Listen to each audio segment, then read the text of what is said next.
go live anyway. See if this happens. You ready? Yeah, it says live on Facebook. Now on Facebook. There we go. Very good.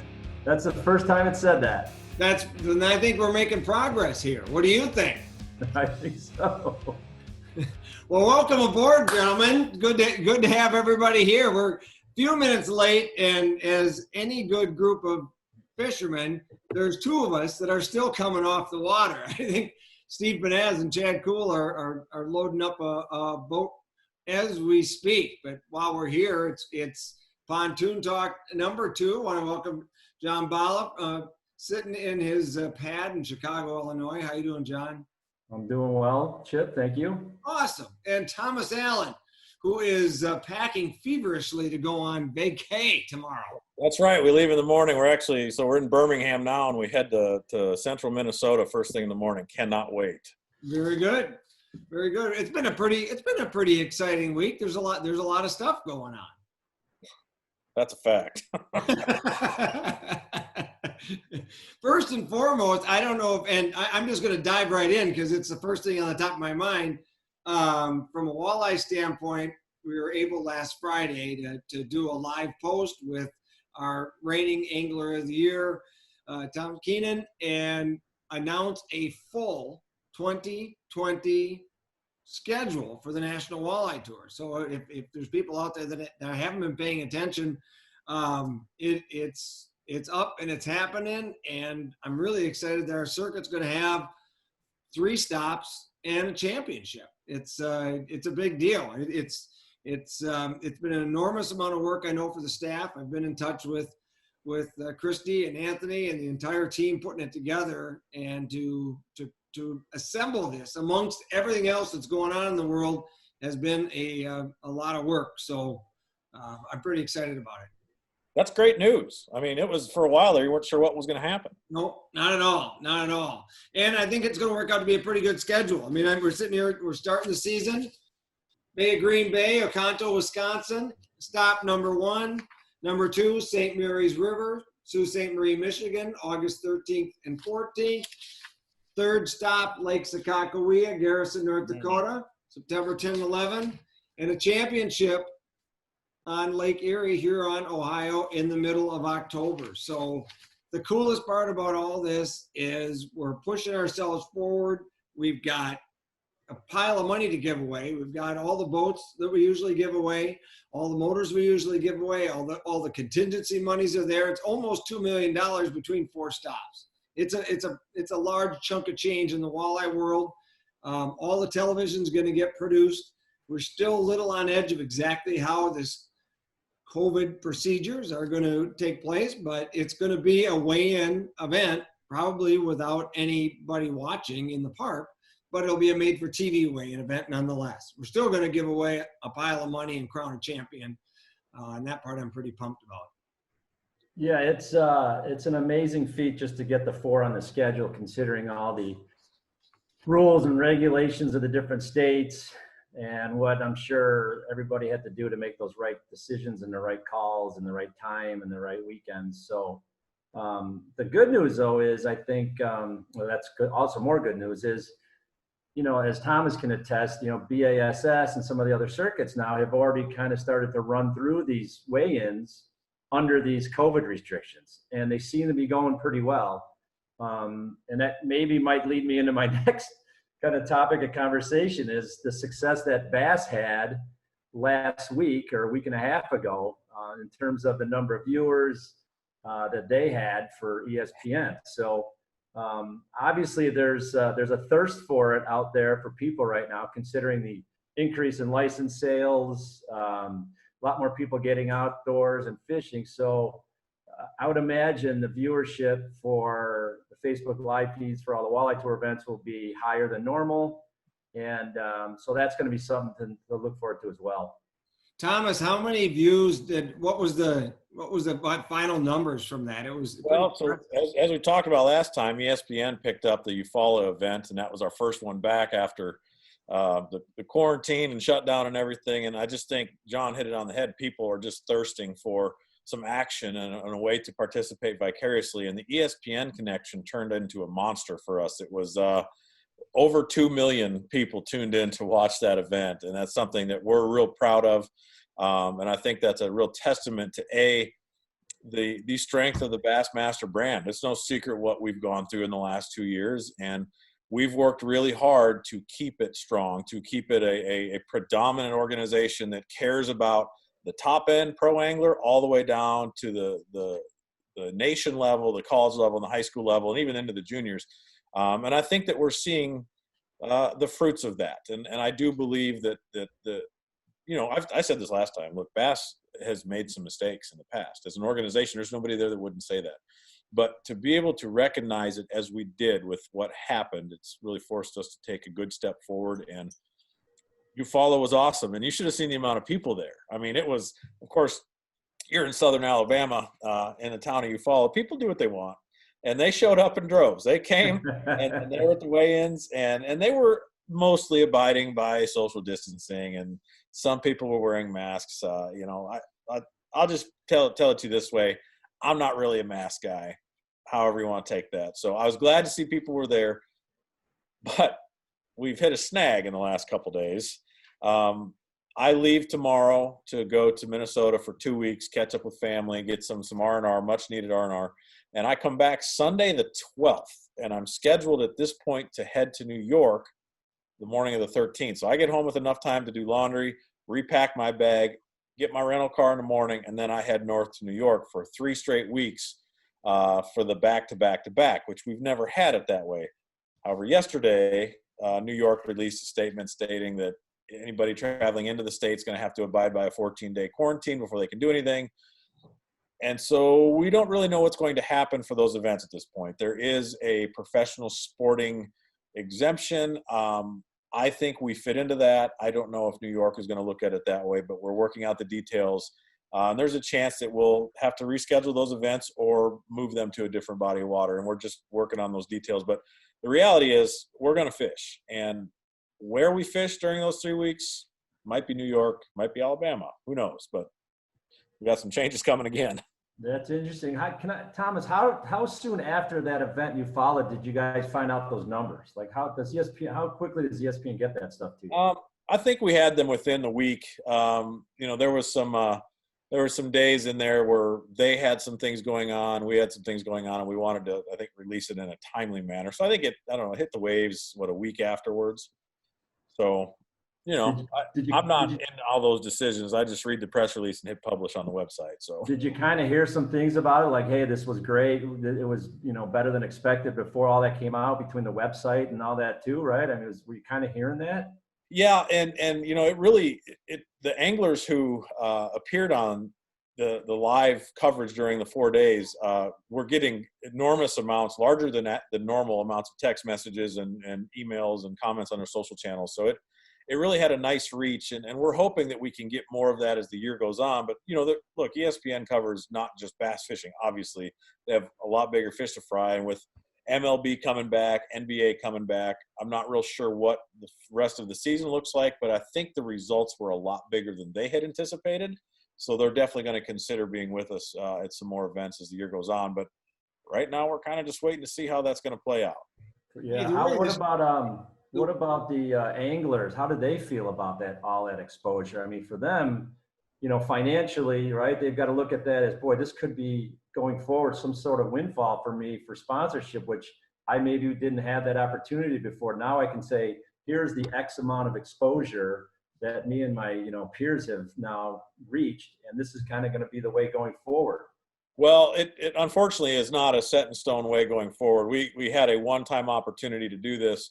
They wanted to test the waters. And as you probably know, I want to say early 2000s, I might have my dates mixed up. ESPN owned Bassmaster. And so there was that correlation. We already had a relationship there. There was some web coverage that they have provided at other events of ours. But this was let's see how it goes, and we'll decide what we do after this. And they were starving for content because all the professional level sports were on hold.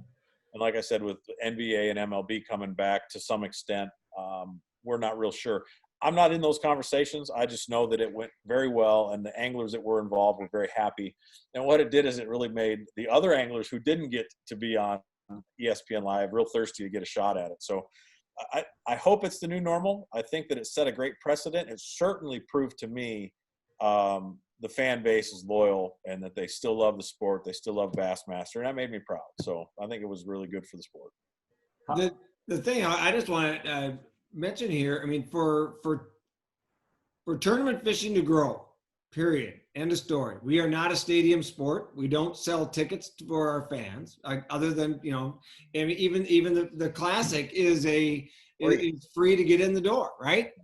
I mean, so we need digital coverage of outdoor sports for them to grow. Now, how that evolves and changes and works into our mainstay life, that to me, that's if we're going to learn anything out of this pandemic and everything we're dealing with here, is we may learn how fishing fans want to view the sport they love.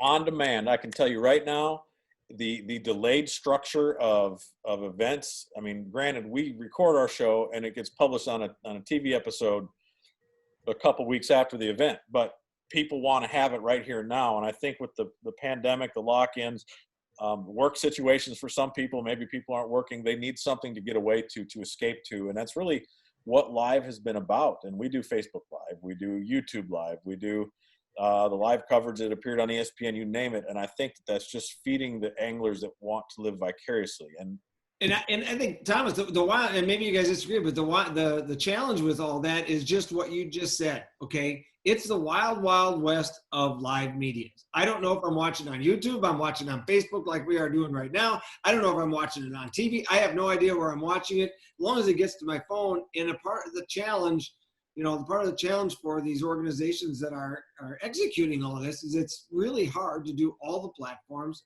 all at one time. I mean, even social media, they don't like the same size frame. They don't like the way things set up. And it's almost impossible to do it all simultaneously. Well, it takes an army, and we've got an army, and I work with some incredible people, and there are many people that don't get any recognition for what they do. It's a thankless job. It's based in passion, love for the sport. And I Chip, you know that. John, you have lived the same thing. You know that to continue to make forward motion in this sport, in the outdoors, you got to be sick with it. And if you don't, if you're just there for a paycheck, it's not going to last. And I think the people I work with, I'm very fortunate to call associates, the people I'll work with down the road. You guys, it's all passion driven. I think that's what makes it special, is we have this love for the sport that we're willing to go out and spend 3 weeks on the road away from family to New York to cover it so that we can bring it to the fans. So you're right. But I also think, I mean, we've also seen some pretty neat things happen this week, John. I mean, there's somebody else that's making a push into the walleye world, and they're trying to do it digitally. Yeah, it's kind of ironic that this came out. I don't know if Thomas had heard about it or not. The head-to-head fishing announcement for the new Pro Walleye series. Yeah. So I watched Thomas do his YouTube interview with Ross Robertson, and one comment you made, Thomas, stood out to me about where walleye fishing needs to go to get to the next level. And I think these guys kind of have hit it now. It's probably the most advanced thinking tournament, avenue, circuit, however you want to look at it, that the sport has ever seen in terms of walleye fishing. It's 32 anglers. It's $3,000 entry fee. It's hey, you want to be a professional walleye angler? We are giving you the opportunity now to go out and try to find some sponsorships to help you with the money, the finances to justify and to pay for this circuit.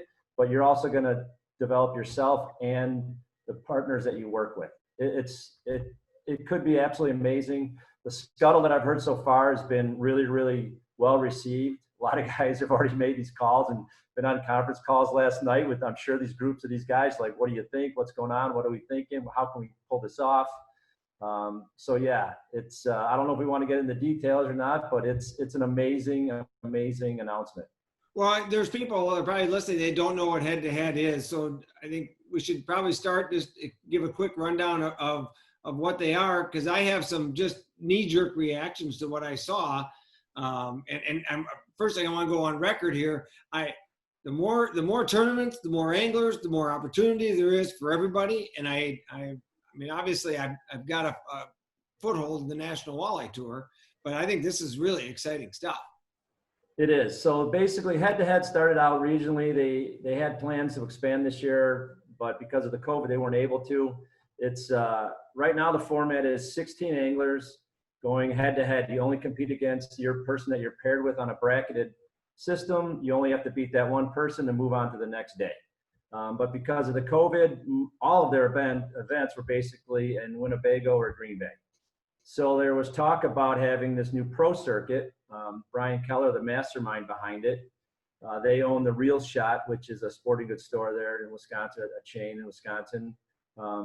They did such a wonderful job at getting over 1,000 people watching these events at a time, and for 5 straight days, Monday through Friday.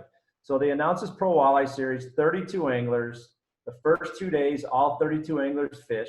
After the first 2 days, the top 8 make it to the grade 8, I think they're calling it. They're going to have 10 cameras covering certain guys on the first 2 days based on who signed up the first one, but then after that's going to be based on point system. Then they're going to do a grade 8 where each competition, each pair is going to have a camera in their boat, 5 hours a day. You move on against the person you're matched up with, only against that person. You only have to beat one person that every day. That's it. It's going to be $3,000 entry fee, $35,000 to win, 5 qualifiers, point system, no entry fee, championship for 16 anglers where $100,000 purse, $50,000 for first. So pretty good money, and actually really good money. And they really stress that they want this to be for anglers that want to really use this as a springboard to their career and to partner with some companies and to promote the sport of walleye fishing. And I think they gave them the opportunity now to do that. So there's an application process. I saw it online. You can go fill out this application. It's not, name, kind of your background, what do you fish, any sponsorships, and I think they're going to collectively take a look at that and then interview guys and come up with a 32 angler field. Sounds really familiar. Yeah. Well, there's, like I said, there's a whole lot I like about it, and there's a whole lot that because I think it's generally going in a way that will be well accepted. It's the platform that scares me from a professional angler standpoint, dealing with anybody that's trying to, instead of just fish tournaments for fun, but you're trying to fish and have, help companies market products and help develop products and all those types of situations that a professional angler is going to be dealing with. You're going to need a pretty big audience to play to, and that's the one challenge that they have, is getting a large enough audience online to do it, because 1,000 people, it's lovely, but it's not gonna cut it. So that's like National Walleye Tour, these other big circuits, they all fall back on big, sizable television deals to get the numbers to the sponsorships that they need to have in order to pull the event off. Well, I'll give you a couple thoughts. I've heard about this coming for a few weeks now. I actually even got a phone call from a guy. Never went anywhere. We didn't talk much about it, but the walleye industry needs a shot in the arm. And I don't know exactly how that happens. I don't have the answers. I have a few ideas of things I would do. Chip, I've unloaded on you several times about what I do. Of course, it's all dreams, and I got to have money. But here's the reality. And I would be especially at least wanting to learn more about how this is going to be funded, because what we've seen happen over at another club, kind of across the street from us, is there was a tremendous amount of money sunk into it, and it was frankly, it's unsustainable.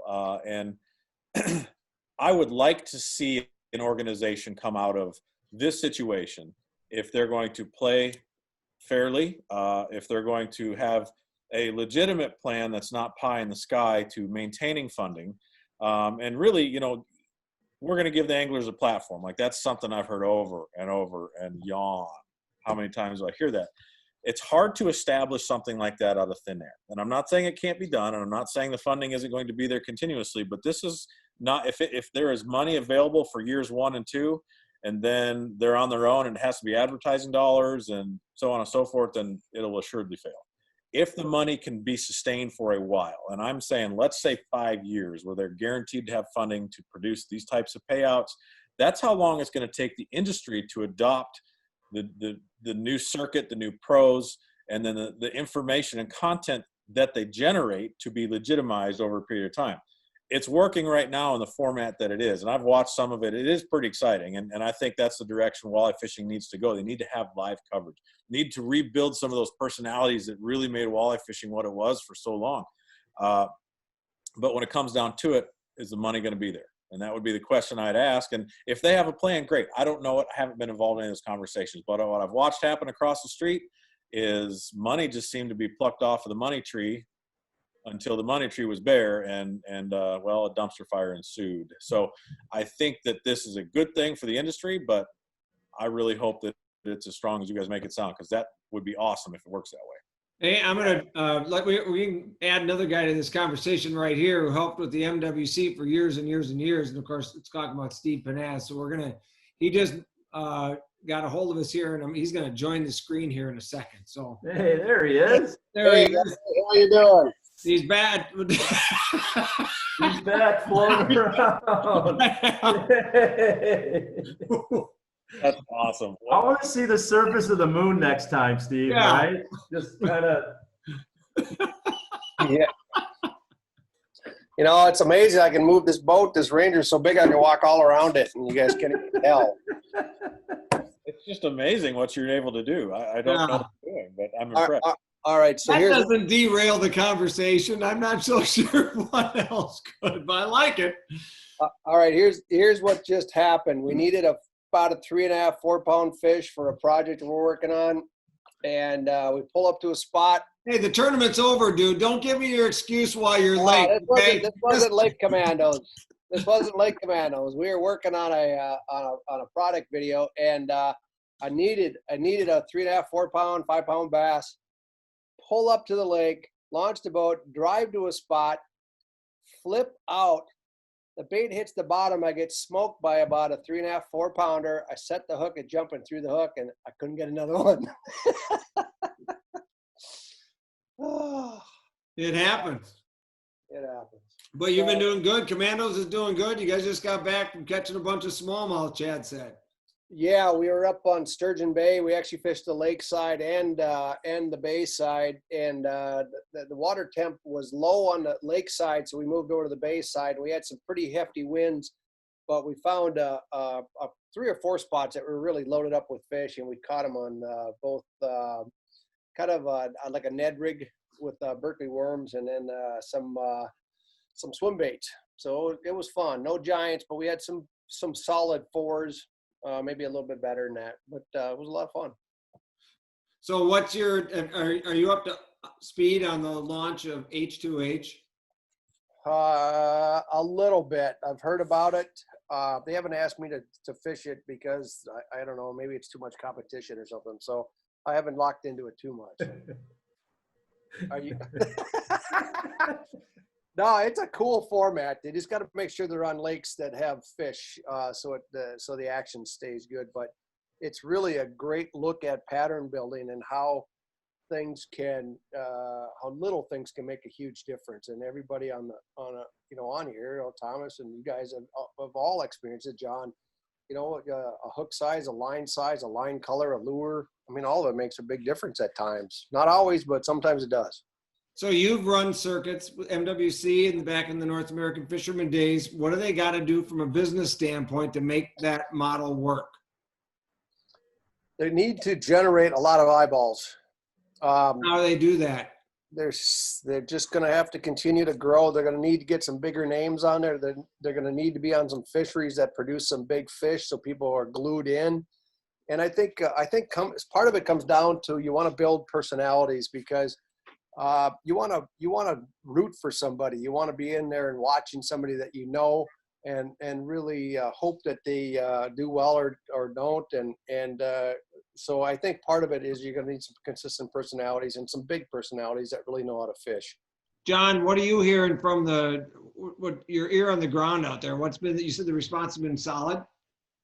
Yeah, the response has been really solid, and it's pretty similar to what Thomas has said as well. I mean, the first 5 qualifiers are basically paid for. It's $96,000 of entry fees. It's $100,000 payout, so there's $4,000 difference. But then there's a no entry fee championship for $100,000. So where is that 100 and basically 20,000 come from? And Thomas makes a really, really good point on that. If that can't be sustained, right, we don't know. All bets are off. We're just not sure. But if on Steve's point, you start bringing in a lot of big personalities with bigger names, with bigger social media followings, now you're talking maybe your viewership and your eyeball numbers do skyrocket. They go up. They've had a few household walleye names, and that's not to offend anyone that's fished them or not anything, but if they had a full 32 field of that or close to it, that's a lot of people that they're turning on to watch them and develop their following even further. So what I'm hearing is everybody, the limited amount of people that I talked to yesterday since its announcement are all interested, and they are probably some of the best and biggest names that you've heard of. Obviously, I don't want to throw them under the bus and say who they are, but they're very committed. I'm taking a look at it too. Unfortunately, for a guy like me, I've got a job and I have limited vacation. I don't have 5 weeks of vacation, or 6. I'd have to work something out on that end. But this will help a lot of the, I guess, more full-time guys that are involved in walleye fishing to get involved in something like this. Yep. No question about it. So again, positive reactions. Initially, can it be financed going further? And like I said, to Steve's point, getting the eyeballs, I think, will really help that thing grow. What else going on out there? ICAST is coming up. Yeah, that's right. Yeah. Virtual. Okay. Virtual ICAST. So I do. Here's one question I have for you. We've been talking tournaments. We talked NWT schedule, H2H schedule, and this launch there. I read an article the other day that was talking about high school fishing, and I know that we're all big supporters of youth getting into the sport. We think it's wonderful. The high school and the college platforms have grown over the last few years at just an incredible rate. It's been absolutely phenomenal, right? And I think the title of it was something like 5 tips to be a better high school angler. What do you need to know as a high school angler? Whatever the title, it doesn't matter. But they basically came down to time on the water, find a mentor, research the water you're going to fish. In other words, make a plan, get an understanding biologically of how fish react to different conditions. All makes sense. Number 5, this is what you need to be a high school angler. Relationships with manufacturers so you can grow your career professionally. Yeah, I don't think so. Number 5 should not be on that list. But that was the largest paragraph in the article. I feel very strongly about how this. to send in your resume, what to say. Well, I just about fell over. I've been blessed to have an opportunity to get to know a lot of these younger Elite Series pros, some of them former Elite Series pros. We've done podcasts. I've done in the neighborhood of 80 podcasts with Bassmaster, most of those where I was interviewing, getting the life story of these anglers. And it doesn't matter if they're a Justin Lucas or a Matt Herron, guys that have had tenure, been in the game a long time. When I ask, what's the secret? What is the main advice you're going to give to the next generation? It's the first item on that list. It's time on the water.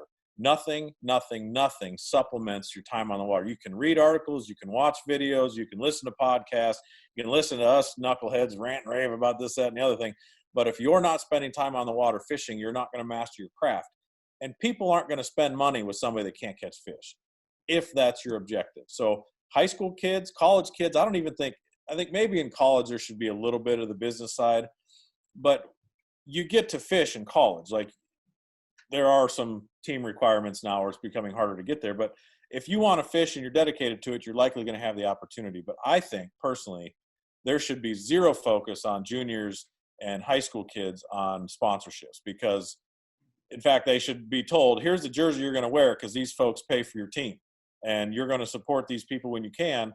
No, hey, I'm going to get on social media and I'm going to say that Abu Garcia is the best rod and reel ever made. And if you don't fish with one, you suck, which that's how a lot of them deal. Why do we even have logos at all? I mean, seriously, when you didn't have a Louisville Slugger on your little league team uniform, right? I mean, I didn't ask Adidas. I didn't ask Adidas for a deal on shoes. I mean, that wasn't part of the deal. People just start front door. I think that it takes time on the water to master your craft, and some people just don't have the ability to be business savvy in fishing. I mean, there's guys that fish the Elite Series that aren't perfect at business, and no offense, but that's just the reality. Some of them are better at business than fishing, and those are the ones that make a long living, a long career out of it. If you can bring them both up to that level, you'll be good.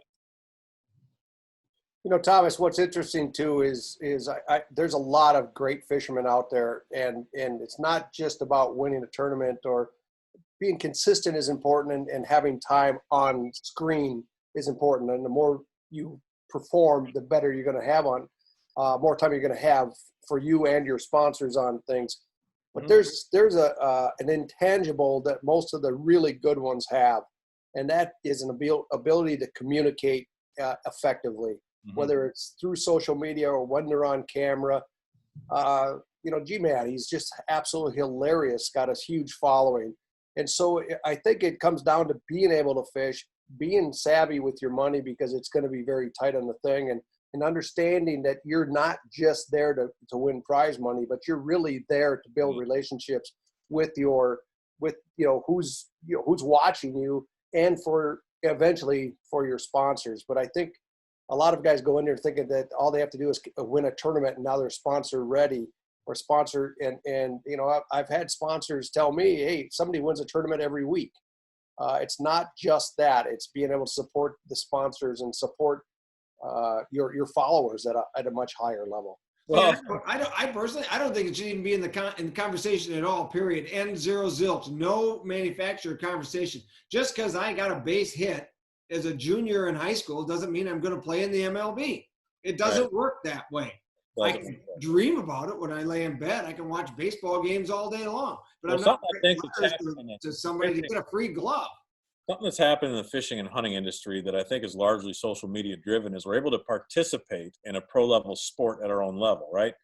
My senior year of high school, the last football game is the last time I put pads on, right? That's it. You have a short window to do some of those things, but fishing and hunting is something that our lifestyles, and, you know, it doesn't discriminate against age or body type or strength and weaknesses. Like, you can do it for your entire life. So we're able to watch and participate through social media, live coverage, all the stuff we just talked about.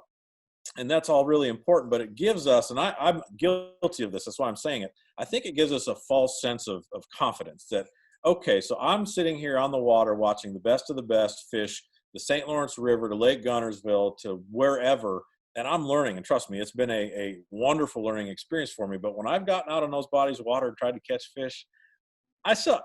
So it gives you the sense that, yeah, I watched this so I can do it. But when it comes down to it, being able to catch the fish and produce results under any condition on a given set of days is a totally different ballgame. And when you're in high school, I think that they're so bent on, you know, watching Gerald Swindle, and I want to become that, and Jacob Wheeler, and some of these fantastic anglers that are gifted at a level that I write about it because I can't, right? I'm not going to lie about that. But the reality is it gives kids a false sense of reality. I want to make all this money. I want to have all these sponsors.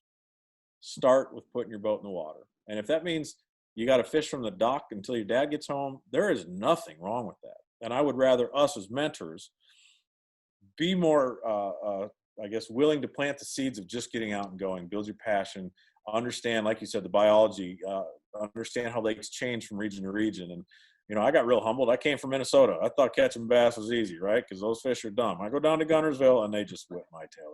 What are you saying about us that live in Minnesota? Hey, I like our dumb bass. I really like our dumb bass. I like them too. Anyway, I don't mean to dominate, but I think that's something I feel very strongly about. Spend time on the water. Anybody else got anything going on? Otherwise, we can let me know what you got coming up, and let's get out of here. Well, one talk conversation I'd love to hear Steve and John's opinion on. This is related to this. Pro staffs. That's something that has really changed over the years. It used to be something pretty cool. If you were on a fishing pro staff, you were really somebody. When you guys got started, what did it mean in those days compared to what it means now? Go ahead, John.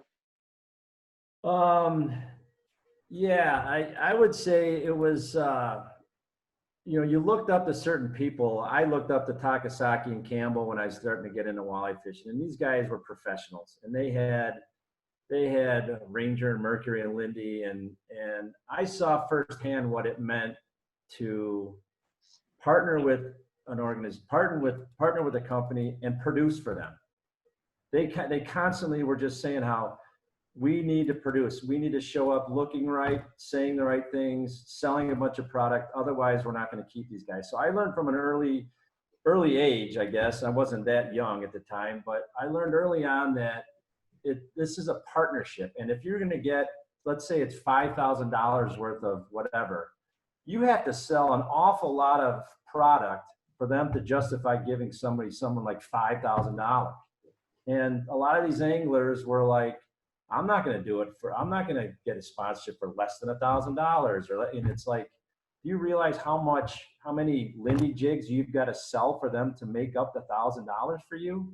That's just not how it is. So I think back then it was nice to be able to say you were sponsored by somebody. I guess it kind of put a little bit of maybe a feather in your cap, so to speak, and I can see how, but to Thomas's point, where the sponsorship, the young kids want some sponsorships, because it's kind of like it's like a bunch of likes on social media, right? The more patches and names I've got, I must be liked, and halfway I must be a good fisherman, but it doesn't mean you are. So I think it's gone from really handing out maybe discounts or product to now I need you to be a partner. I need you to travel. I need you to be at this large event to help promote this stuff. And to Steve's point, it's not about winning a tournament, because some people might not even know about it. But what can you do after you win that tournament? Now it's, I need you to get that word out on social media. I still need you to do trade shows. I still need you to show up at ICAST or a Bassmaster Classic or whatever it is and promote. But now I think it's more of, we can chop down the number of pro staffers that we have and utilize the ones that we do have to produce the best for us. That's the way I think I've seen it evolve, to where the sponsorships are worth something from especially a lot of my friends that are getting really, really good deals. I see the work that they put in to get that versus a guy that gets maybe $200 worth of free crankbaits on the year, which, is that really a feather in your cap? I don't know. So that long answer to a short question about what I've seen that kind of change. It's you need to produce more than you've ever had to get a true sponsorship nowadays. Thomas, when I started, the cost of entry was extremely high. We started airing on ESPN in 1992. Cameras were 45, 50 grand. Wow. Just some equipment, our tape machines and all of our stuff there, we were looking at hundreds of thousands of dollars. When we launched North American Fisherman Magazine, we're looking at, $1 or $2 an issue, mailing 500,000 a month. And you're looking at $1 million thing. What's really changed is the barrier to entry has lowered dramatically. Take a guess what our first HD camera cost. What our first HD camera cost in like 2002, 2004, something like that? Take a wild guess. How much? 100,000? It was $94,000. And now you buy a GoPro for $400 and you've got a quality camera. And so it's continued to come down. And what that's done is it's opened a lot of opportunities for everybody to get involved, which is exciting on a big level. I've never had to enter at this time, at this point in my career, because we started at what was the top back then and had the chance to do it. But I've got a 21-year-old daughter who is very passionate about the outdoors. Big hunter, an accomplished fly fisherman. Has got a very strong following coming up on Instagram and things. And so she's starting to get noticed. And she's shared a lot of these emails from companies like, oh, we've been following you and we'd like you to become a pro staff. And yeah, we'll give you 10% off on product and things. And I just told her, I said, you know, it's an ego stroke and things like that, but you can't do it, because what you need to do to justify a sponsorship, and John, you hit it right on the head. You've got to sell $5,000 worth of jigs, which is a lot of jigs, or a product. But you've got to enter this knowing that this is a job. It's not a chance for you to promote your passions unless you want to pursue it as a position. Some people do a great job, but it is a lot of work, and it's much more work than most people realize, and it's a lot harder to maintain over the years. And so, you know, my thing is, if you get a sponsorship, treasure it, work hard for your sponsors, and make sure you give more than what they're paying you, because that's the only way you're going to keep it. Well, and that's kind of why I brought up the fact where I get so frustrated when everybody's going after these high school kids, and you're forcing these high school kids to go write these letters and try to make a deal. They're high school kids, right? I mean, we're talking about youth. Let's go fishing. Let's go have fun. Let's set the hook. Let's spend some time on the water and forget about. I understand that we need a better system with the industry where fishing clubs, organizations, and parents can go buy product equally at a discount, right? So just as if they were going to buy other high school sporting equipment, that all that pricing is fair as well. But having kids, you know, and then having them show up to do promotions at shows that, I don't know, maybe it's good, maybe it's bad, but they're kind of, you know, we're forcing them to take these deals that there's really no reason. I don't see the net gain. I really don't see the net gain. I'd really say, forget about your sports show time, go fishing. There's a point where they earn that recognition. And I just had a cool opportunity here a couple weeks ago to work with the national high school champions. The two boys, they actually live in Birmingham here, that won the B.A.S.S national championship. Now, you know, the funny thing is they have a level of talent that I'm a little envious of. It seems like there's God-given talent with top-end professional anglers and hunters that I just get to write about. But they had the whole package. They're well-spoken, they're confident, they were polite, they had good dads. We were doing a Father's Day thing. And they, I think, have earned an opportunity to maybe represent a few people. I don't know to what level, I don't care. But see, it is a competitive thing that we're promoting. And part of being a professional angler is the business, is the engagement, is the social, is all of that. But that doesn't happen. You don't get recognized if you're not catching the fish to begin with. These kids, they prove themselves on that level. They rose to the top. They've earned something. I don't know exactly what's right or what's wrong, but you're right. The discount pro staff thing makes me laugh. I'm like, so you're paying to promote somebody else. Like, that doesn't. Exactly. So all of that's true. I agree with everything that you guys say. And Chip, I just echo the point that get out and go fishing and have fun. But the competition side is important. You do need to get out and experience a tournament, know what it means to lose with dignity. And if you can learn, win, or if you can win with even more dignity, because that's going to get you a long ways. You know, Chip, I had never thought of it at this point. I mean, you raise a good question. You hear of a lot of high school athletes and college athletes who blow their arm out because they've been pitching too hard, too long, or they're focusing on one sport. You know, when I was growing up, you played baseball in the spring, you played hockey or wrestled in the winter, or basketball, whatever you played, and then football you ran or whatever. And nowadays, everybody specializes right from the beginning. I still think the more you get on the water and the more you do outside of the tournaments, because I'm convinced I'm a much better walleye fisherman now because I fish bass more than I used to. And I think the broader base that you've got, the saltwater's helped me, salmon fishing's helped me with a broader understanding of it. I think if you go out and fish bass, or walleye, you're just never going to be beyond that point unless you're, like Thomas said, there are guys out there that are just, you know, Jordan Lee. He just won again. And 2 classics now and then MLF. And I've been in the boat with a lot of these guys. I've been in the boat with Jordan Lee. I've been in the boat with Justin Lucas.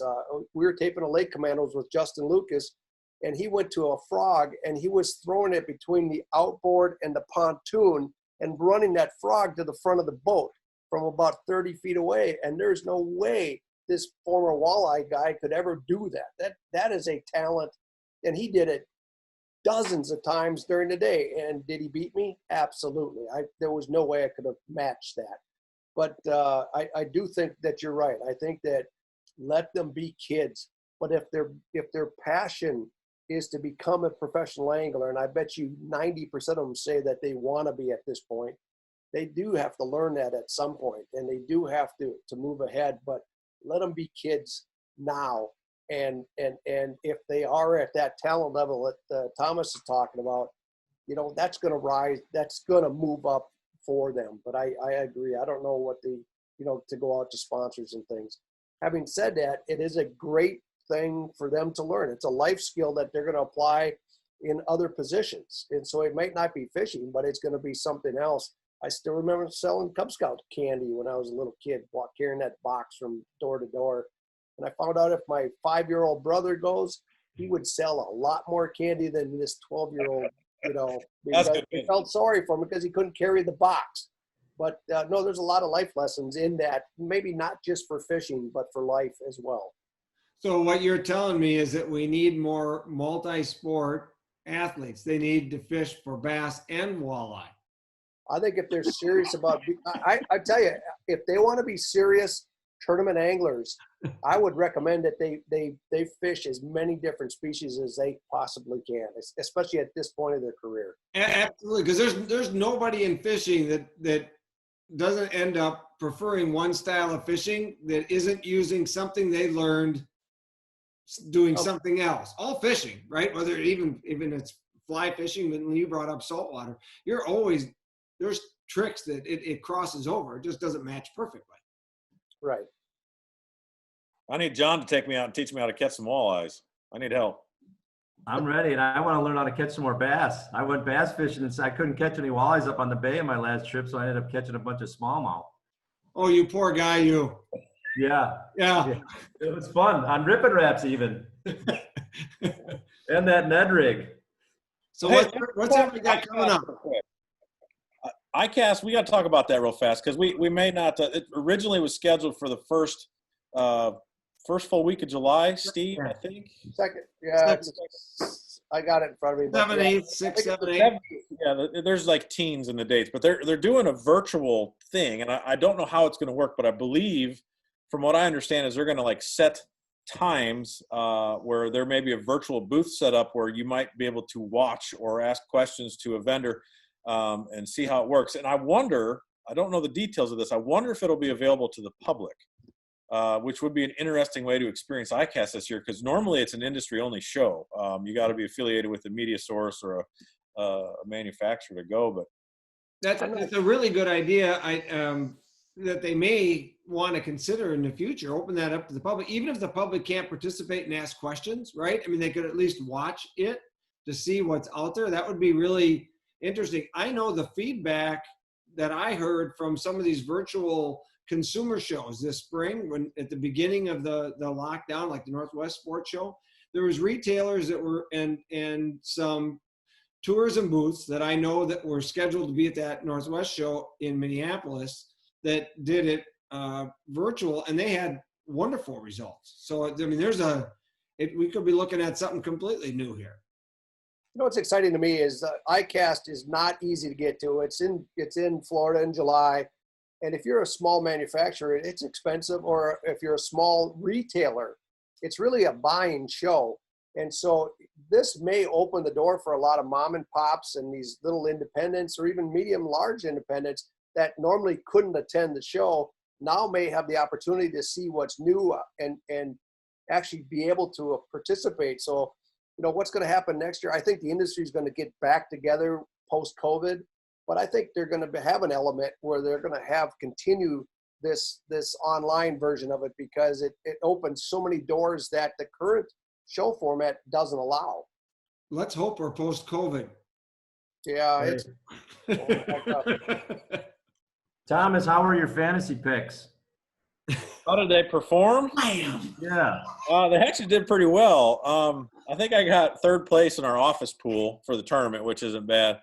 I climbed up the rankings. I have to go look, but I don't know if we talked about this, but I pulled out. Oh, we did. I pulled out Mark Menendez. I'm real glad because you had him, didn't you? I had him, and so I didn't get any kind of notice that he was out of the tournament with a bad back the night before, which, you know, terrible for him, and I'm glad he's okay, but there's no notification, so I had to go with 4 guys. Now, the only saving grace is I did pick Buddy Gross to win, and he did, so that helped me out, but funniest side note, on Instagram, I think Ronnie Moore posted something about it, and I said, yeah, I really wish you guys would have notifications if a guy can't make it, because I had Mark Menendez and, you know, I only had 4 guys. Well, Menendez replied to my reply and said, he said, I'm really sorry. I'm like, hey, don't worry about it. You got to worry about getting your back, and this is your career. You got to just go worry about fishing. Don't worry about not being on one of my fantasy picks. Well, you know, I don't know that we knew in time. I mean, we heard something was up, but it kind of gets sticky because if you make a rule, right, you kind of got to hold it across the whole line. And I think that the way and time in which we found out it was too late to make a switch, but because you would have had to notify everybody that picked him, and there's those that would not have got the information in time from those that did. And it sucks for you. I'm sorry. It was my decision to put you onto Mark Menendez, and I still think he would have done very well there.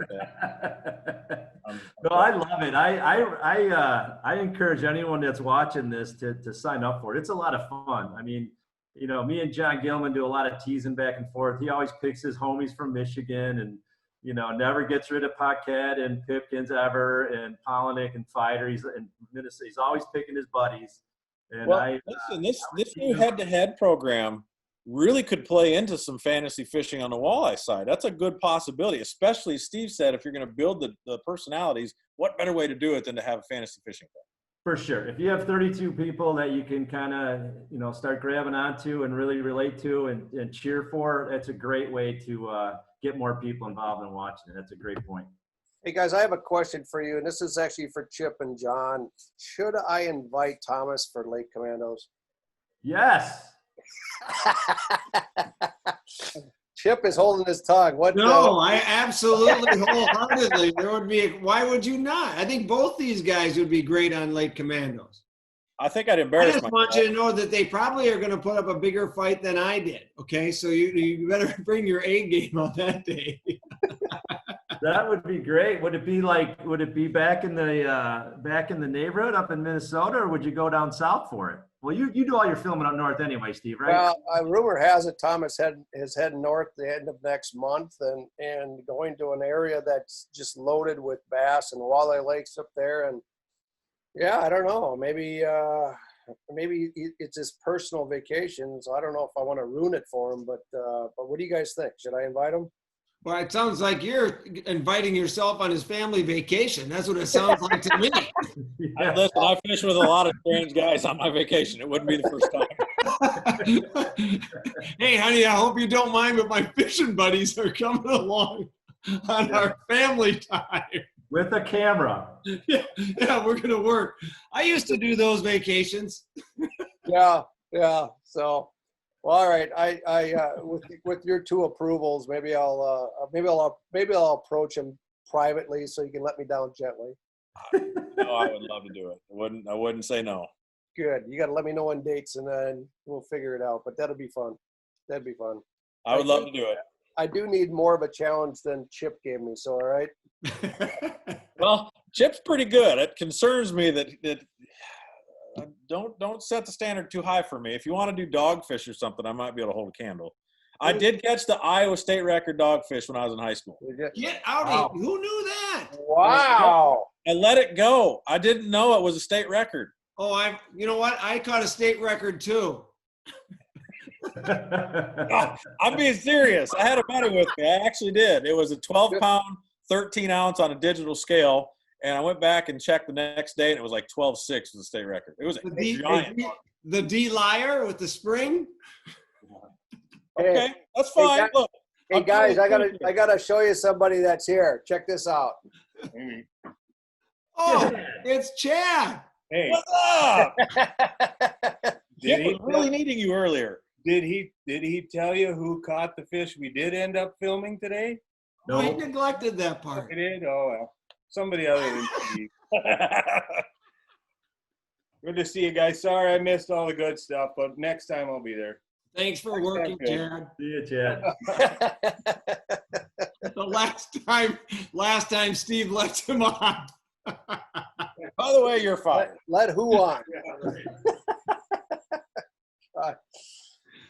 Oh, This well, is good. This is fun. I can't wait to do the next one. No, Yeah. looking forward to it. I don't know what anybody's got coming up. Anybody got John? Where are you going next? Probably 2 weeks to actually July 4th weekend up to Green Bay. Very good. Yeah, I gotta test some rods. You got to pre-fish, dude. You got to pre-fish because Right. you would be fishing the NWT at the end. Right, of that's the in a month. couple of weeks. Yes. Thomas is going on vacation. Steve, what are you doing? I think I'm gonna follow John and just see where he goes and what he does. It's a pretty good body of water. I'm hoping to be there myself and get out there a little bit ahead of time and jump in on that bite as the National Walleye Tour kicks off. I'm really looking forward to it. So that'll be a lot of fun. I've had a great week though. Steve, your and I's podcast went live. So anybody that's interested in hearing me chat with Steve, that is live at chipleer.com, and you can pick up that information there as well. Also released one with Steve Quinn, as he wrote a really cool article on barotrauma and the effects of catching fish out of deep water, which was enlightening. He did a partnership article. It's got two versions on my website. One is very elaborate and very long. It's an in-depth article that he wrote in partnership with Alan Ron Linder, and then the rest of the Linder Media staff. So it's quite in-depth, but it's very enlightening as well. So encourage you to get there. And I got one thing I did yesterday, blew me away. I did a podcast a couple days ago with a Detroit Lion lineman from Chanhassen, Minnesota, Frank Ragnow, who is I've texted with him back and forth. Is he still living in his mom's basement?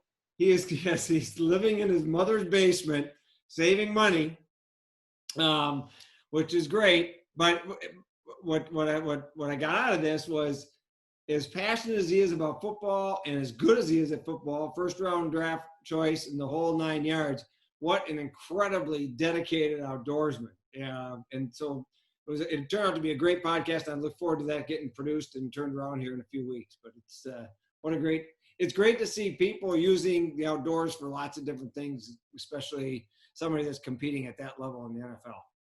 Yep. Chip, I've got a benefit tournament coming up with some ex-NFL or NHL players. Steve Pennaz has been working and bringing families of veterans out for a day of fishing on Lake Minnetonka here in Minneapolis area. So that's coming up in a couple weeks. So looking forward to that as well. How do they find out about that? I think it's American Heroes, but let's touch base on it next week. I'll make sure I got it. Or just post it to your social media site. I'm guessing you're going to be on. Yeah, we'll go that way. Yep. Yeah, very good. Very good.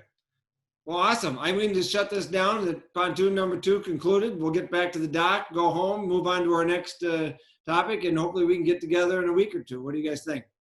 Sounds good to me. Great. All good? Good time tonight. Good time. See you guys. Thanks, everybody. Chad wants to say goodbye. See you, Chad. Bye, Chad. All right. See you later, gentlemen. Peace out. Peace. Yep.